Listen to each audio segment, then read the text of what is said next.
Whether we are there or not, ITSP Magazine still gets the best stories.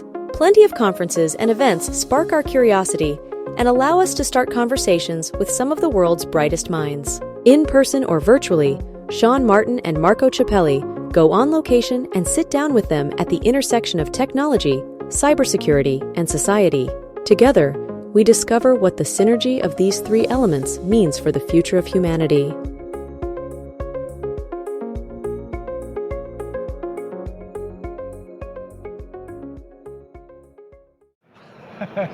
All right, everybody, welcome to this episode of On Location with Sean and Marco, except Sean is not here. This is not Sean, pretty sure. This is Geoff White. It's not Sean, yeah. And we are going to have a great conversation about the many things that you do. I don't know if I should refer to you as a podcaster, investigative journalist, speaker. What do you prefer? I use them all, but I guess journalist is the shorthand for all of it. Yeah. All right. So we had the opportunity to talk another time, was for your first book. That's right, Crime.com, if I remember well.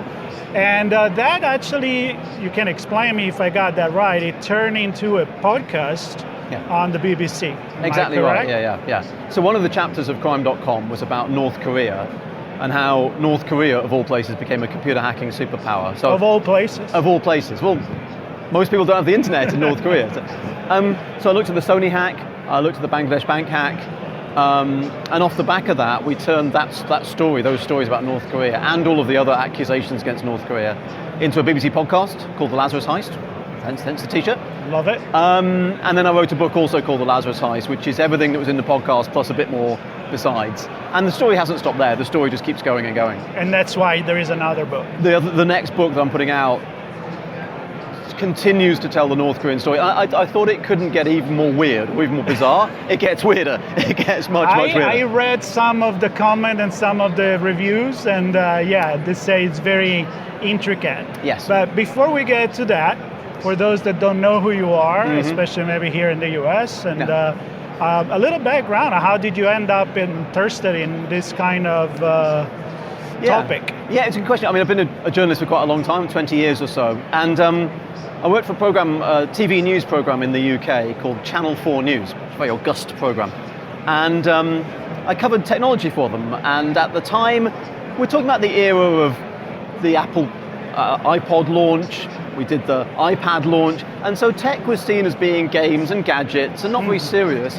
And I started coming to events, not RSA, but similar events, and seeing that computer hacking was something that was costing people money, that governments and intelligence agencies and the military were using to exert power in the world. And I thought, tech isn't an end of program funny story anymore. Tech is serious, very serious.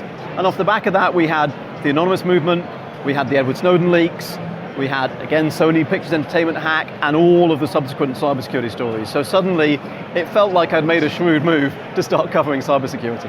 Right, it became something that it was really much connecting with society at every level, which is kind of like what interested me in cybersecurity. My background is not cybersecurity, it's more sociology, so I'm like, why are we talking about tech to tech, in between tech people, and not applying to society? So you decided to go pretty deep, though, into the crime of it. Yes, for me, the organised crime aspect of it's been really interesting. So what I generally look at is organised crime and technology, and where those two things come together.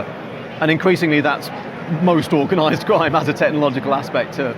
So in my new book, I've talked about cartel drug dealing, prostitution, child sexual abuse, some quite serious, very serious subjects. All of those crimes make money, and they're all using technological means now to wash and to launder that money. It's all ending up in things like crypto and online banking and so on. So organised crime has moved very heavily into technology. The reason I like organised crime is, you and I, we work for organisations, and they're legitimate, at least I hope they're legitimate, above the board organisations. We don't know. Yeah, mostly. We don't talk about it. But the thing about that is, if something goes wrong, if they don't pay you, you can go to court, you can try and sue, you can call the police. If you work for an organised criminal organisation, well, if something goes wrong, you can't call the cops, say, oh, this drug gang didn't pay me off. So organised crime gangs have to have all of the features of bureaucracies and companies and so on. You have to have payroll and recruitment and bosses and so on. But none of it's got any underpinning of legitimacy. So they have to enforce contracts, they have to enforce agreements in different ways. Now, traditionally that was violence. If you don't do what I say, I will break your legs. But these days, because so much organized crime is distributed, hacking is a global enterprise, you're not in the same country as the person you're working with. So you can't threaten them with violence, really. You've got to have some other way of getting the trust between criminals going. And that's what I find fascinating. That's organized crime, is how can I trust you, buddy, because you're a crook and so am I. How do we trust each other? And in the meaning, I'm thinking like ransomware.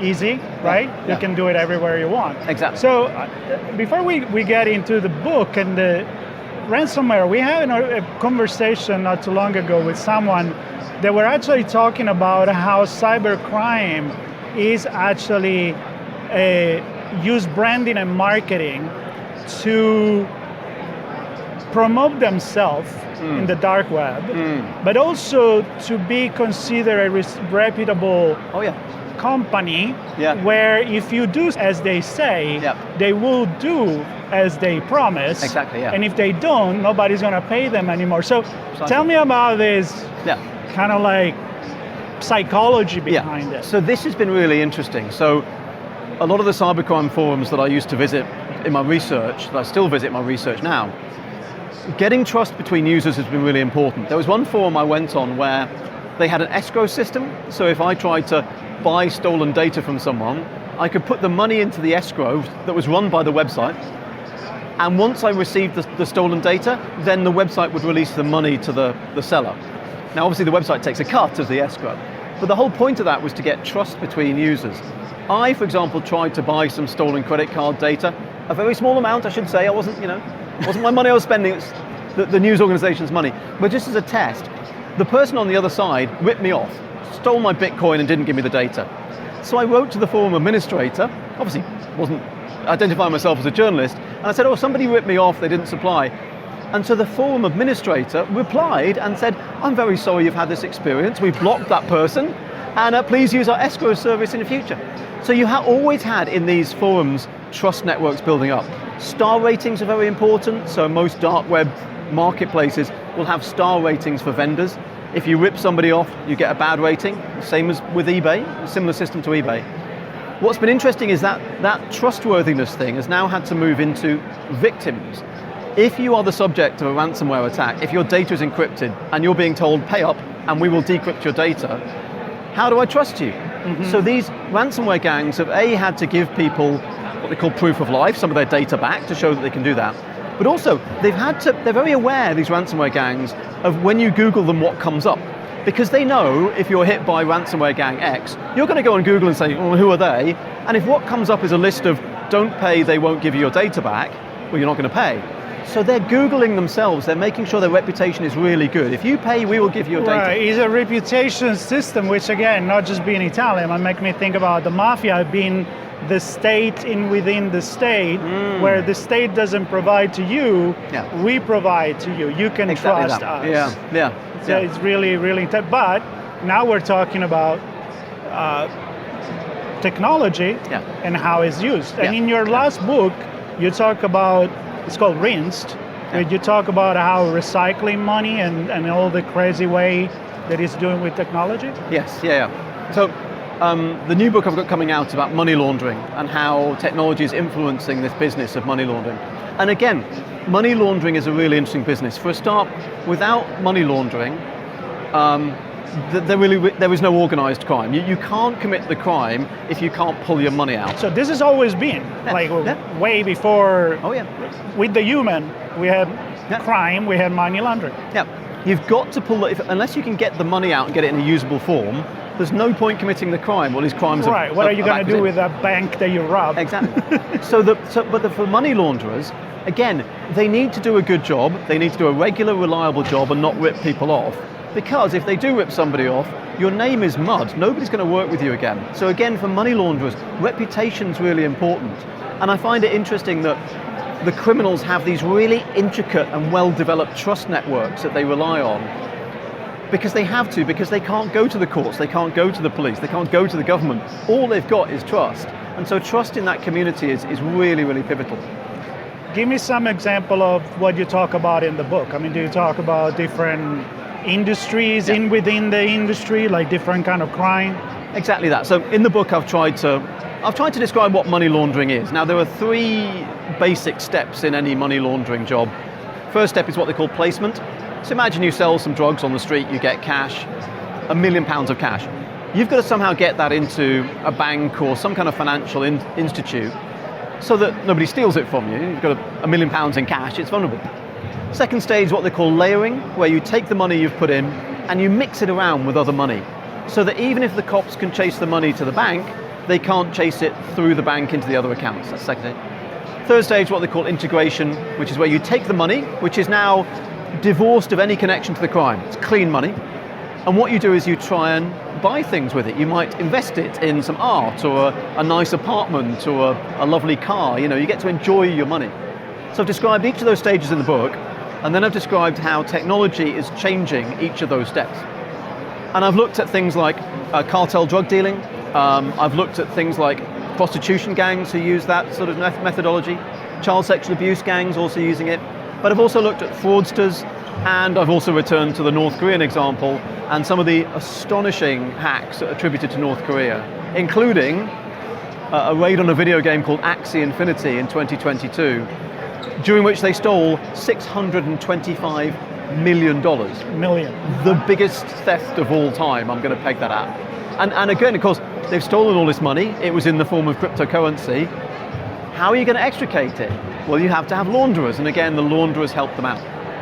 So the role of Bitcoin and digital currency in this, has it made things easier? Yes and no. Okay. It's a mixed picture. So good question, right? Yeah, very good question. So cryptocurrency, and we should say, I'm going to use the phrase crypto assets, which is a bit of a jargony type term, but we're talking about Bitcoin, but we're also talking now about things like NFTs. Yeah. In-game currency, you know, Roblox and Robux and stuff like that. The problem with all of that, the advantages are it's very quick to move around, you can move it internationally, it's instant transfers without having to use a bank. Great. The problem is those crypto assets, the Bitcoins, etc., move across blockchain technology, so the ledger is public. So when I send you a Bitcoin, it's public. So on the one hand, that is a bad idea for criminals because you can see where the money moves and you can track it. However, if cryptocurrency was a really big problem for criminals, and if it was really bad to use, it was all traceable, they wouldn't be using it. And they're using it in spades. So what's happening is some cryptocurrency attacks are tracked and traceable and they recover the money. But a whole bunch of cryptocurrency attacks, they never get back the money. The 2 examples that are perfect are the hack on Colonial Pipeline in the US, huge oil and gas company. Now they paid, I think it was $4 million in ransom, and the US government got involved because it's critical national infrastructure. They managed to claw back quite a lot of that money. A few months later, another company called JBS Meat, a big meat supplier, they get hacked, they pay $11 million ransom, it's never seen again. So it's not the case that all Bitcoin and crypto is traceable and you get it all back. Absolutely not. Those 2 cases show you the 2 extremes really of what can happen. So obviously they wouldn't play with it, as you said, if it was as traceable as the way they say it. The worry, by the way, though, for cyber criminals, I think, is at the moment, a lot of it's anonymous and you can get away with it. We have seen cases, notably Silk Road, the big darknet marketplace that got shut down. Money was stolen from Silk Road by cyber criminals, and in the last couple of years, I think it is, we've seen the police trace that money and prosecute those individuals. So it could be that today's cyber criminals who think they're very safe using crypto, in 8 years, 10 years time, 15 years time, they get a knock at the door because the police have managed to work out what was going on. It's interesting. It's possible.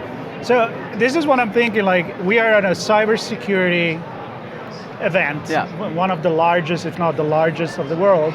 And we talk about innovation and how competition bring innovation, but also there is the never-ending battle between good and evil. Right? There's the bad guys, they're going to use AI to do the bad things that they do, and they're very innovative. And that innovation will fire the good guys, most of the people here, I'm assuming, to make the next step. And yeah. so I'm wondering, so the cybercrime that you look at and the money laundering, or the first book where you look at other kind of cybercrime, do you see it as I'm being provocative here, as a good evil, like a needed evil in society to kind of progress? And I don't know, I'm going philosophical here. It's interesting. There is an argument that a lot of technological developments happen during times of war, and whilst we don't like war, it does, lots of inventions that we get come about as part of war. Look, no, I would.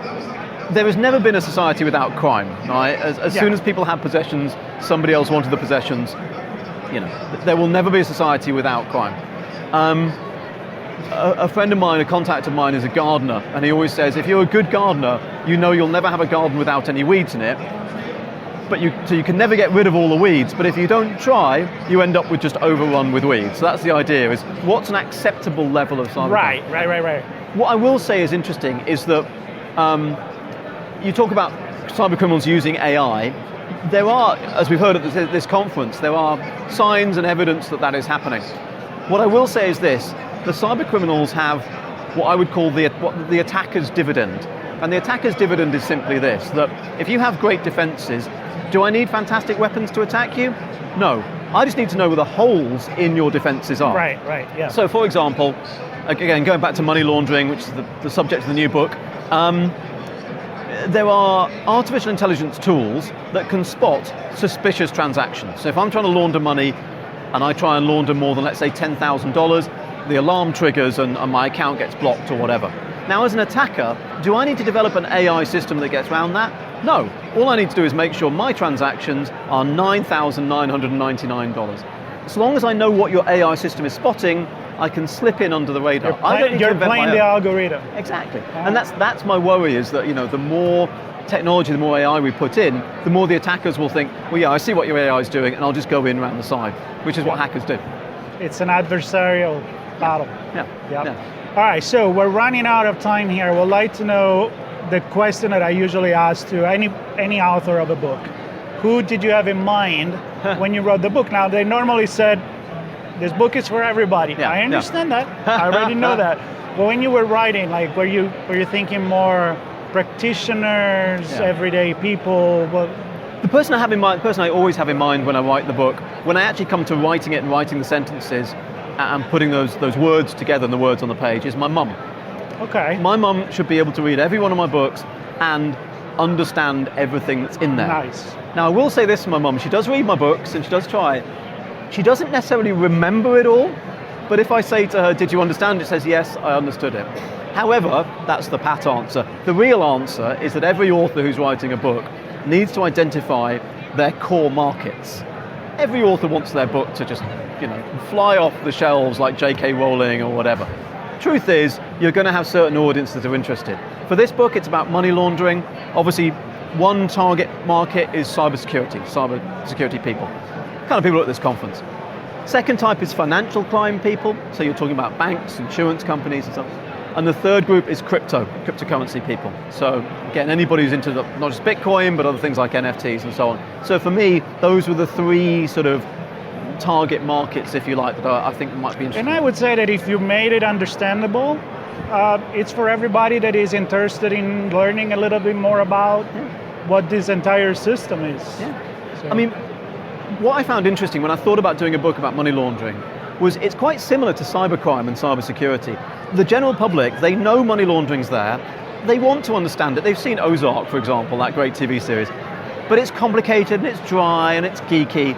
So I wanted to do for money laundering what I've done for cybercrime, which is to explain it in a way that's dramatic and powerful and has victims and villains, and give people a sort of soft, juicy way to get into this subject. So I hope what I've done with Wince, the new book, does for money laundering what I've tried to do for cybersecurity as an industry.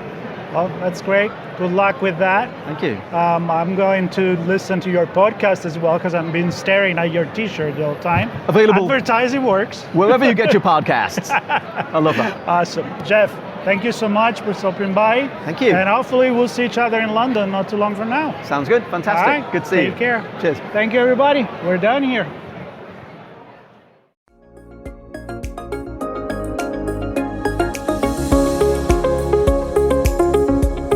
We hope you enjoyed this episode of Sean and Marco's on-location event coverage conversations. Please take a moment to give the show a good rating and leave a comment. Remember to share this podcast with your friends, family, and colleagues. Come back for more conversations and follow Sean Martin and Marco Ciappelli as they continue their journey toward redefining cybersecurity and society.